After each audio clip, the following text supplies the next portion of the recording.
Students, in the last video, part 1, we discussed few points related to the surface chemistry basics, and in this video we are going to see about, that is the part 2 video, we are going to see in depth about the adsorption isotope. We'll step into the unit. Students, in this slide we are going to see about adsorption isotope. It is nothing but by using a graph we are going to see the process of adsorption, or we can say that the process of adsorption can be clearly explained by means of a graph called as adsorption isotope. In the below given graph we have given that in the y-axis I have taken x bar m, that is nothing but the adsorbate adsorbed on the adsorbent is taken in the or plotted on the y-axis, and in the x-axis we can take either pressure P or concentration C, maintaining a particular constant temperature. Also, the quantity adsorbed is nearly always normalized by the mass of the adsorbent to allow comparison of different materials. And from the above prediction, that is after a particular saturation point, that is PS, which is given in the bottom of the graph, that is saturation point pressure, which is marked as PS, and that is after this saturation point the adsorption does not occur anymore. That is only up to this PS point or saturation pressure only we will be able to see the process of adsorption taking place. That is, we can say there are limited number of vacancies available on the surface of the adsorbent. And at high pressure, when we are increasing the pressure, a stage is reached when all the sites are occupied, that is completely will be occupied by the adsorbate. And further increase of pressure, and further still you are increasing the pressure, means that does not cause any difference in the process of adsorption, that is it will be remaining unchanged. So at high pressure the adsorption is independent of pressure, it will not depend upon the pressure anymore. Students, in this slide we are going to discuss about different type of adsorption isotope, and normally we know very well there are 5 different type of adsorption isotope. Here I have given the first type 1 adsorption isotope, which is also said to be monolayer adsorption isotope, and this graph can be easily explained by means of Longmuir adsorption isotope, and we'll be discussing this Longmuir adsorption isotope in the coming slides. So, and this is the graph which we have already discussed in the previous slide. It is nothing but this type of, that is this first type of adsorption is nothing but after the saturation pressure PS your adsorption will not take place, that is there will be very limited number of vacancies available for the adsorbate to get adsorbed on the adsorbent. So example for this type is nitrogen or hydrogen adsorbed on the charcoal at a particular temperature. Students, in this slide we are going to discuss about the type 2 adsorption isotope. This type 2 adsorption isotope shows a very large deviation from the Longmuir model of adsorption, which is shown in the or given in the previous slide. In the graph we'll be able to see the intermediate flat region in the adsorption isotope, which corresponds to monolayer formation. Monolayer formation is nothing but a single layer of adsorption.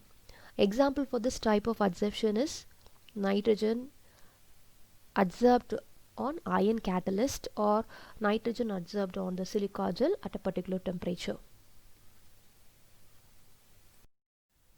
In this slide we are going to see about the type 3 adsorption isotope and its example.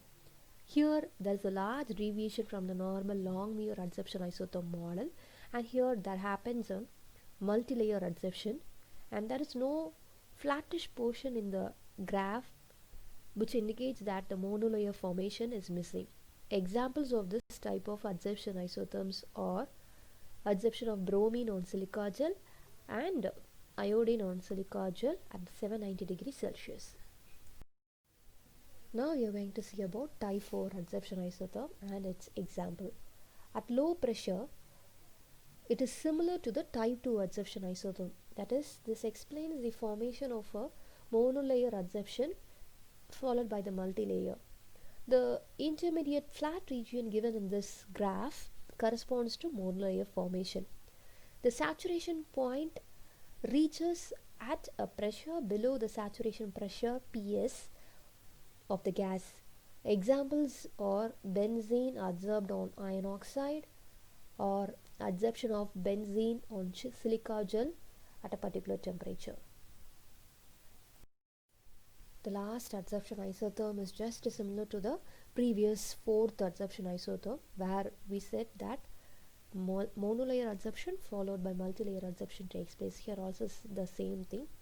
Examples for this type of adsorption isotherms are water vapors adsorbed on charcoal at 1000 degrees Celsius.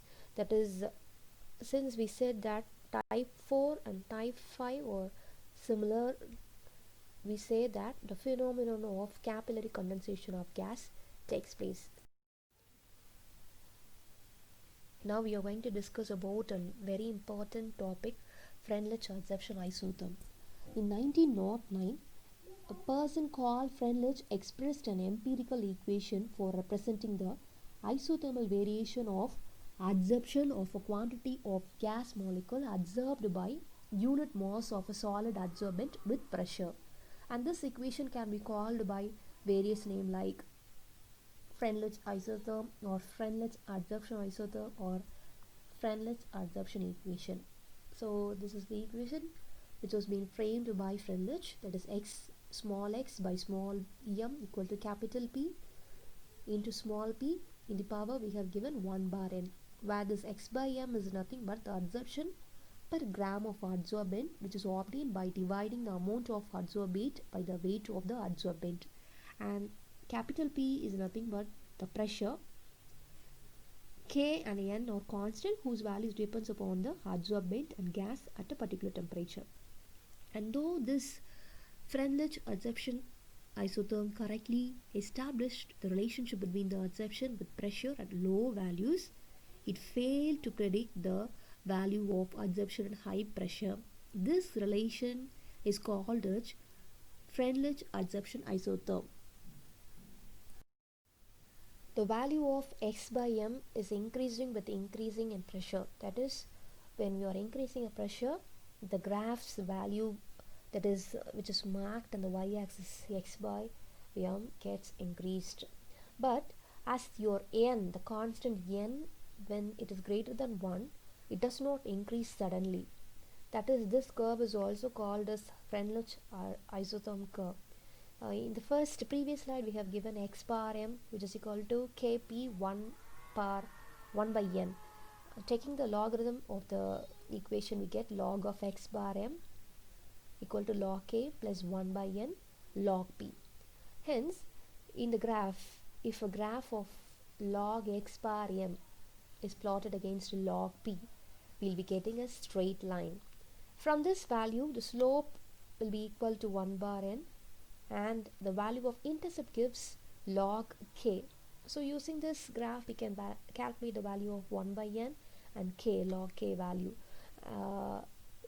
Over and above, if the graph of, that is the marking log of x bar m against log p, comes out to be the straight line, it can be assured that the Freundlich adsorption isotherm is satisfied for the system. Okay students, so far we have discussed about adsorption isotherm, 5 different type of adsorption isotherm and Freundlich adsorption isotherm.